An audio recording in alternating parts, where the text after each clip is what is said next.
How do I improve my chess? How do I become a title player? How do I become a grandmaster? These are all fair questions which I very often get.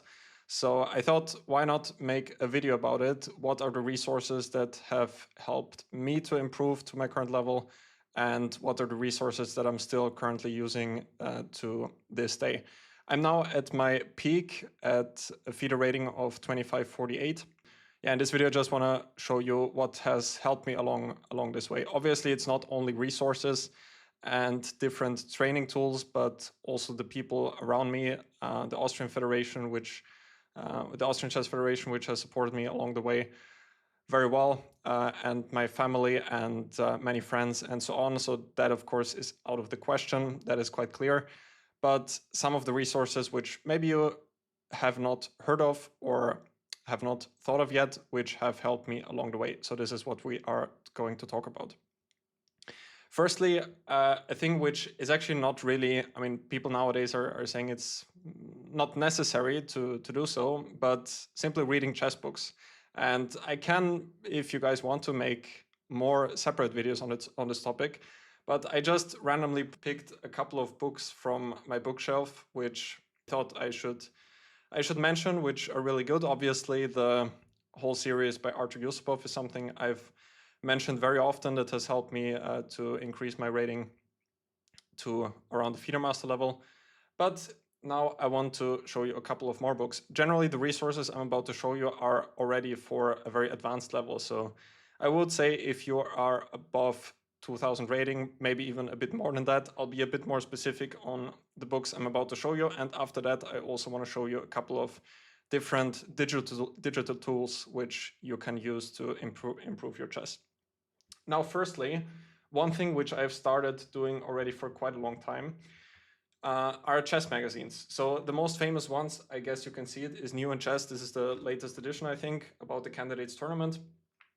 This is something I've been reading, ordering for I don't know how many years. And this is great. Of course, you don't need to have the print version. I usually like it, but all of those magazines are nowadays also available on the digital form. But I just personally really like to have the paper in my hands, and generally I really like reading. So that's the first one.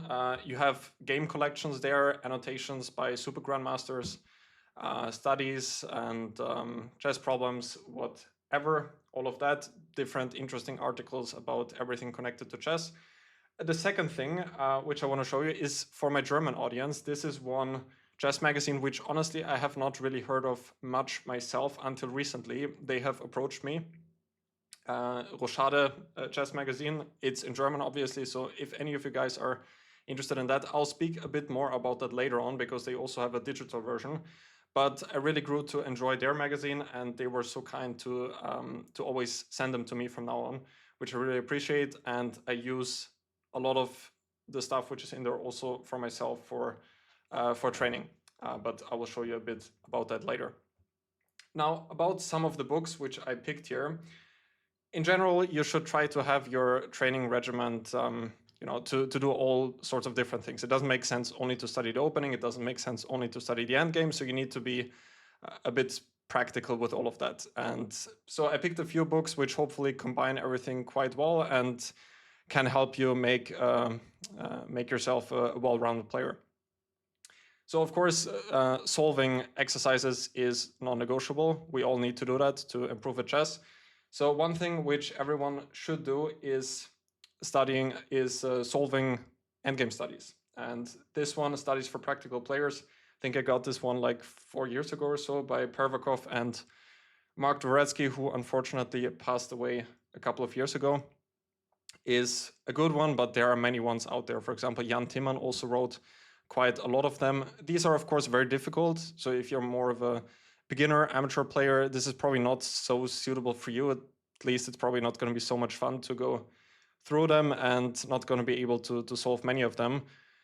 But even, to sit together with friends and try to figure out the way, even if you're cheating and looking at the solution sometimes, but you're thinking about the position actively, I think it can still be quite helpful. So that's the first one. Endgame study is very important.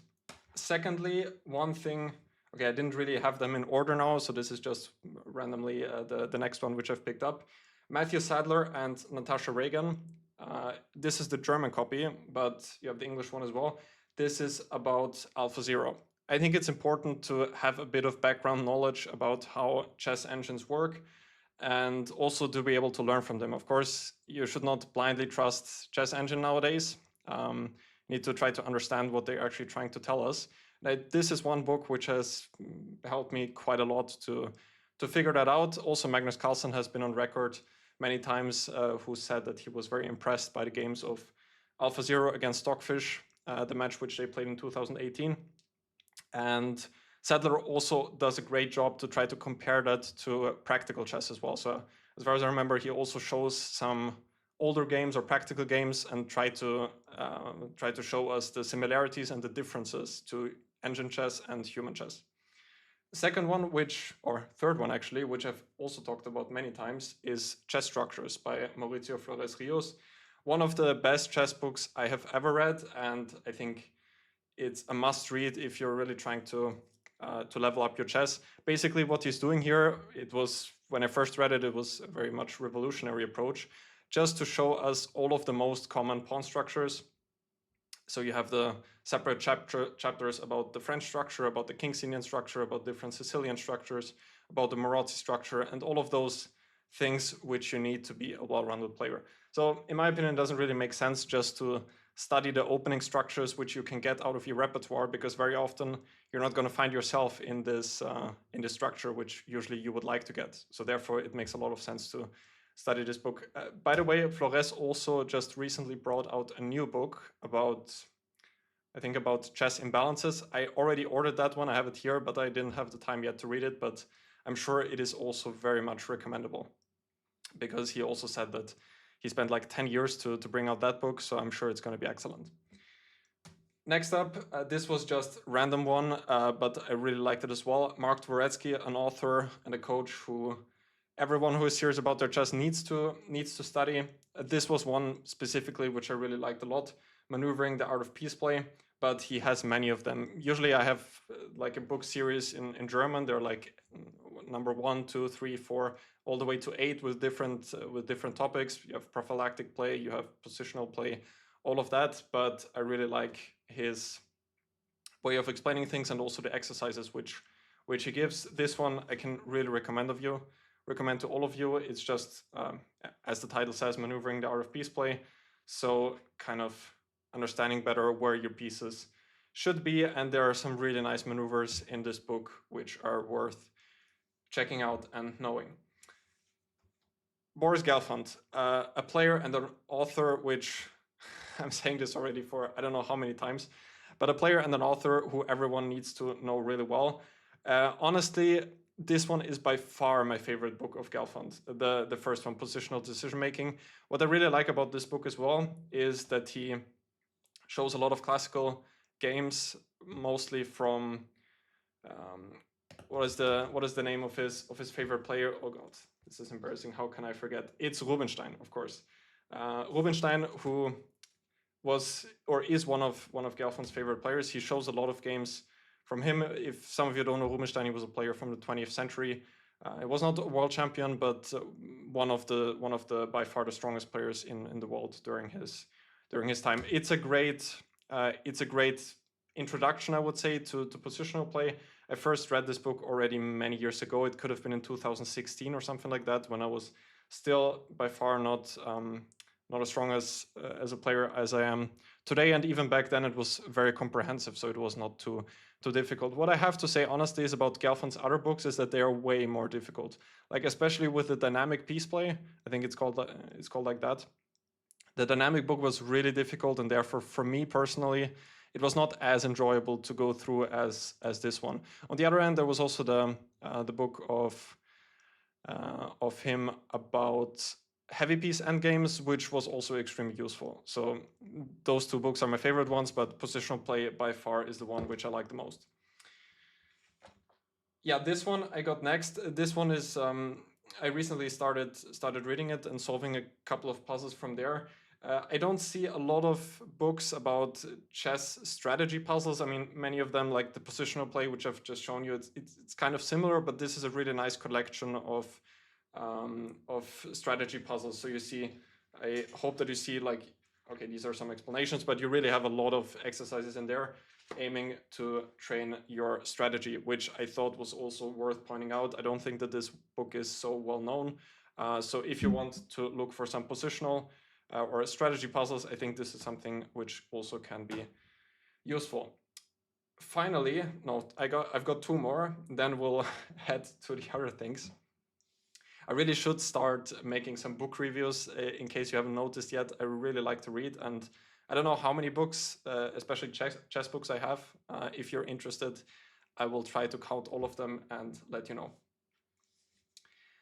All right, next one. I've also mentioned this one very often on my channel. This, I have to warn you, is very difficult.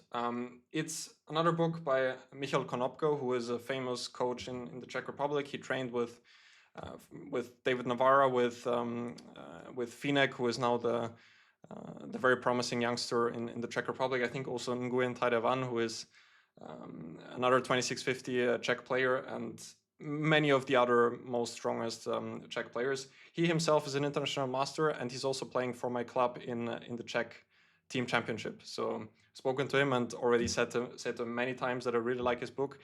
And here there are many different exercises, mostly aimed to train your calculation. I think 99% is mostly just calculation, but very difficult. I think a lot of the material which is in there can be useful for literally any player. Like even if you're Magnus Carlsen and you pick up this book, I think you will have something to think of. Also, he gives some studies in there which are not that well known of. So if you're generally looking for a book to improve your calculation skills and are already on a higher level, this is something I recommend to many of my students already. Because it's also a nice mix. You have practical games and also studies. So you have everything combined in one book. I don't know how many exercises are in there, but quite a lot that I'm sure of now. The current page which I'm at was exercise number 162, but I think there are 273. There are probably around 300 exercises in this book. All right, one more, and then we'll head to some of the digital resources. This is a general topic which is often quite controversial. It's chess problems. So I have already posted quite often on my channel as well those mate in 2, mate in 3 puzzles where the white player is always anyway or mostly completely winning, has like often 3 queens up and the positions are very unrealistic. But I usually really like to solve them.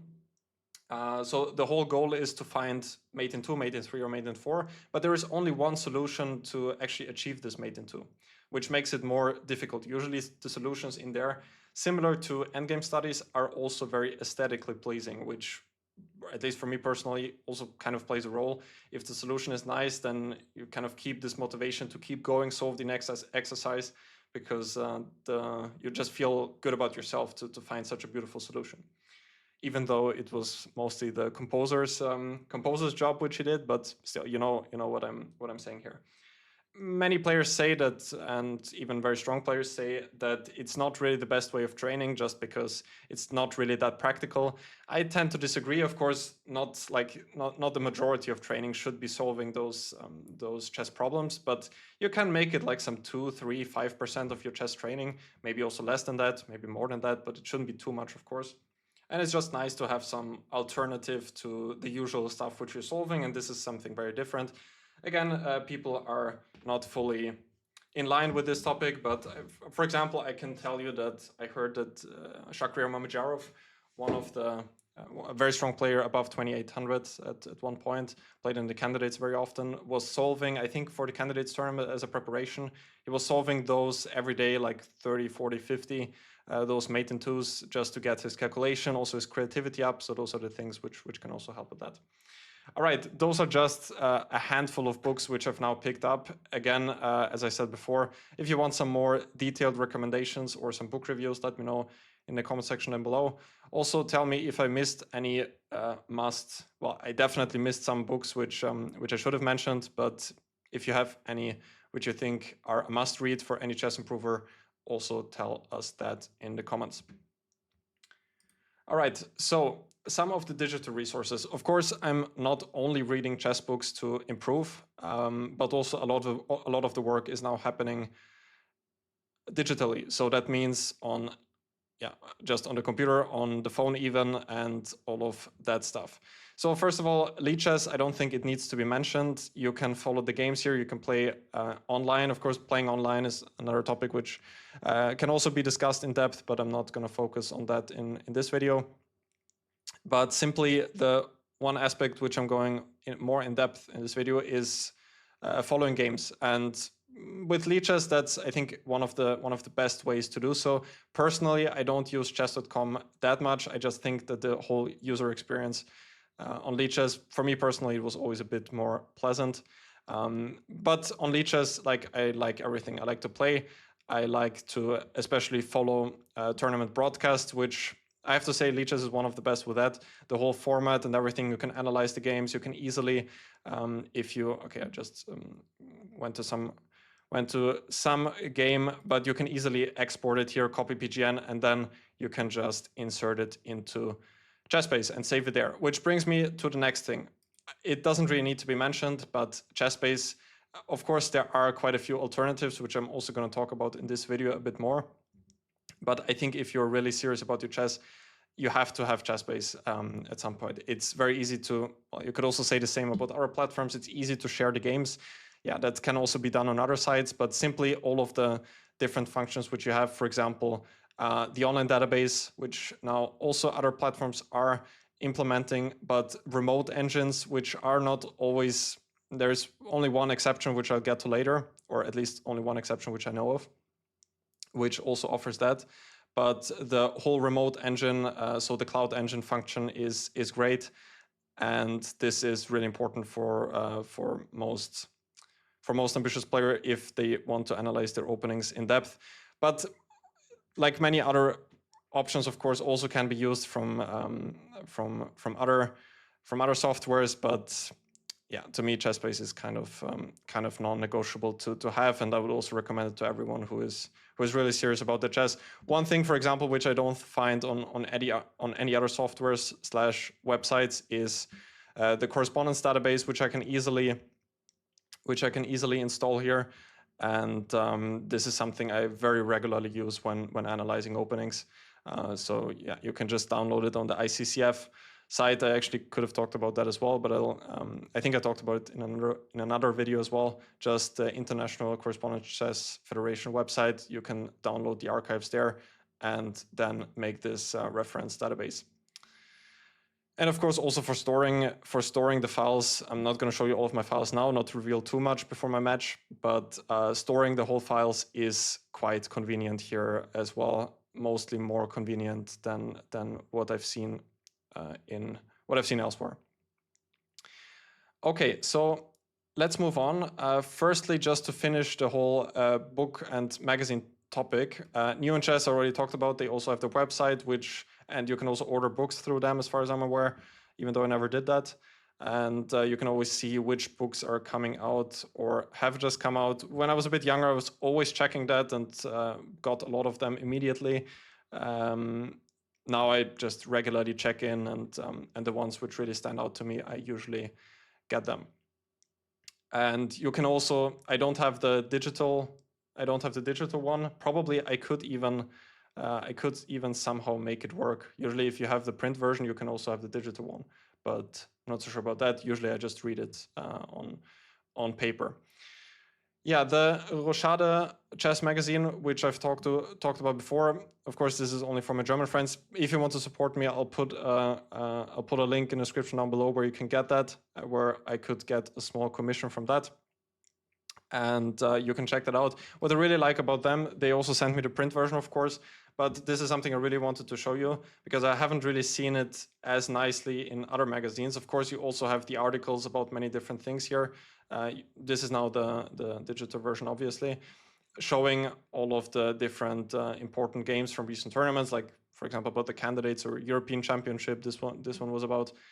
But they have this own column also about those mate in twos and mate in 3 and one mate in 4 we see here, which I really like. You have them also in other magazines. even though I don't think in the New and Chess magazine. I think the other, the Schach magazine in Germany also has those ones. But these ones I really like. And you also have the column by Roman Vidoniak, which maybe for some of you could be really interesting, because in case you haven't heard, he's kind of the most famous coach right now, because he's coaching Sindarov and also Sindarov's girlfriend. But obviously with Sindarov winning the candidates in such a fashion, and Vidoniak being there, it was a very good advertisement for him. And also many other strong players have spoken positively about his training method. And what he has said is that he has, in different interviews which I've listened to, that he has many of these different puzzles. These ones, from my experience, are usually tactics. He also has some other ones here, some visualization and mental capacities. Okay, I don't think I ever solved these ones here, but in general, I think it's quite a cool concept to have this here, and especially with Vidoniak being now quite one of the most respected players, coaches, I would say, it could be something that is interesting. Also, here you see the solutions, by the way, and the studies I always really like. I always solve them when I get the edition. You have the solution already down there, but yeah, these are the things I really like about the magazine. Of course, I also skip through most of the other games of, for example, the candidates, but usually, like, I'm not gonna lie here, I know most of them already because I usually follow the games anyway. Speaking about following games, there is a brand new software out there. It's also an app for the phone, which is called ChessEver. This was developed by the strong Azerbaijani grandmaster Vasif Durabayli, who I think now is living in the US already for many years. And he reached out to me, I think 1 or 2 weeks ago, and was very kind to give me an upgraded pass. So they have a whole subscription base model. And I spent a lot of time now going through it. I already installed their app once it got out, basically a couple of weeks ago. And this is I have to be honest here, one of the best ways to follow chess games. This was also kind of their whole mission with that. But I was really surprised to see positively that they also offer many other functions on the whole desktop experience. They also have the app, by the way. Again, I'm going to be honest here. Usually I'm skipping up. Like sometimes I'm using ChessEver and sometimes I'm using Lichess. It really depends kind of what I'm currently just clicking on randomly. But to be honest, for following chess games, it's not like I have a huge preference between those two. There are some features which I prefer more on Lichess, and there are some features which I actually prefer more on ChessEver.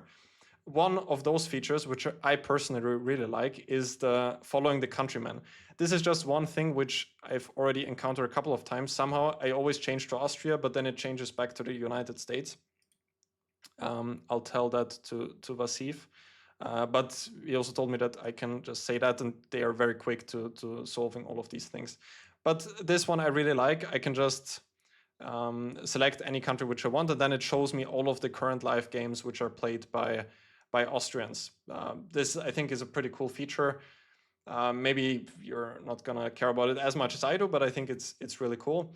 And also what I was quite shocked to see is that you can actually prepare for players here. At least I got the first impression here. Let me just quickly type in my name. And you see my rating, you see my picture, and it was also possible to, where was that? To build a tree. This is what I did. You also have the engine running here.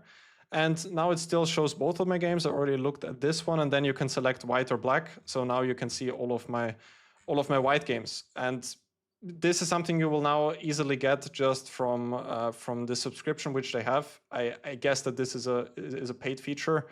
But I think this is really cool. Like, you can now so easily prepare just from your phone as well. I think they already offered this one in the phone app as well. Hopefully I'm not mixing that up, but I think this is really cool.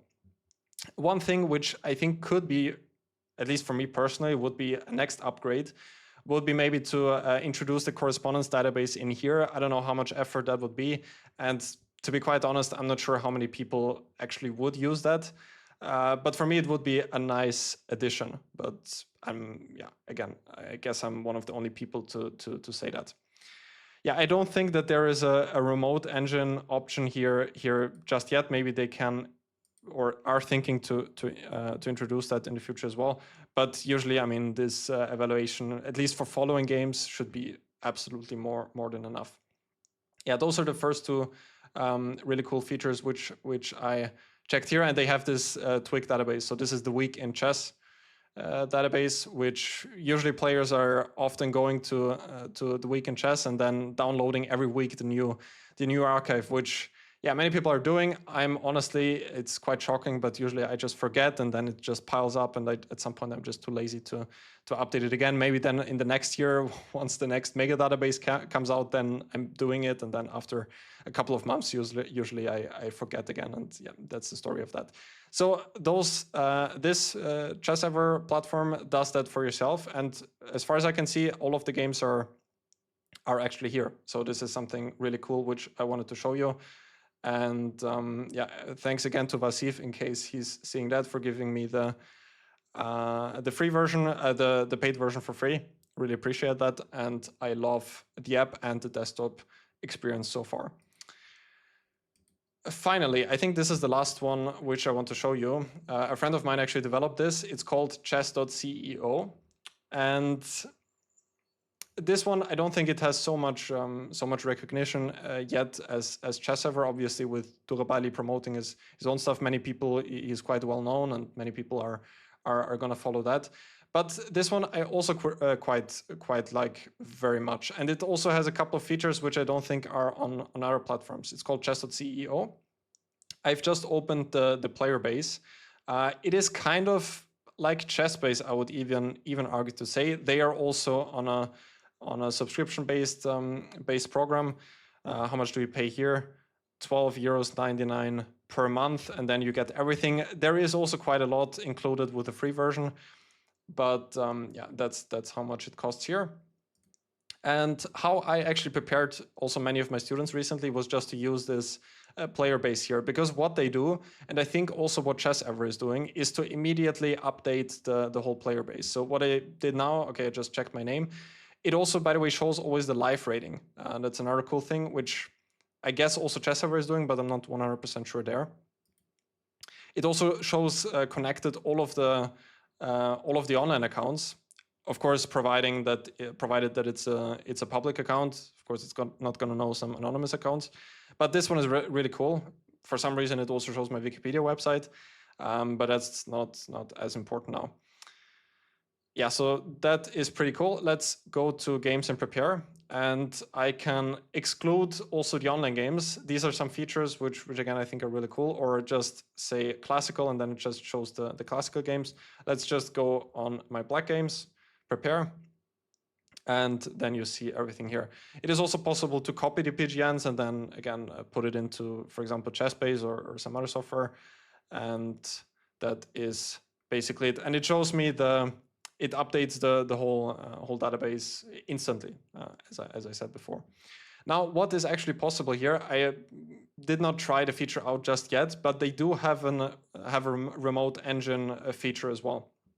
You can also annotate the games here. Again, usually I use the whole website for the player base, but yeah, I think this is about it, which I wanted to show you. You can do that also here, and in somewhere you have the option for remote engines, but yeah, I'm not so sure now where exactly this is. If you want a more detailed analysis of any of those websites, let me know, and I can give you that. You can also, by the way, upload the different files here. This is something I haven't used because, okay, not gonna lie here, I'm really happy with ChessBase and I'm just used to it, so I'm not gonna just radically change to another site now. But for example, another thing, I mean, I haven't spoken about that earlier, but if you're using an Apple laptop or PC, for example, then at least for now, ChessBase is not working there. They only have it for Windows, and I think for Linux as well. But here you are completely independent, and you can also do that through the browser simply. So as long as you have an internet connection, you can actually use that. And many of the features, as I said, are also for free. I think you can use this player base for like 2 times per day if you don't have the upgraded version. and I'm not so sure about the other features. All of it says here, so you can go through that in case you're curious if it's worth it for you to check it out. Yeah, I'm curious where's the engine function. Maybe I'm gonna ask my friend again to show me that. But as I said, I'm quite content with my ChessBase. Yeah, and you can save the files here. Okay, I'm starting to ramble, so I think it's gonna be enough for this video. Anyway, it was really a lot of information here. Let me know if you guys enjoyed the video. You can check out all of the resources, at least the digital resources, which I've shown to you in this video, in the video description down below. Let us know if you have any more things which you think that I should have added in this video, and maybe there's going to be a continuation of this another day. So thank you guys, and I'll see you soon.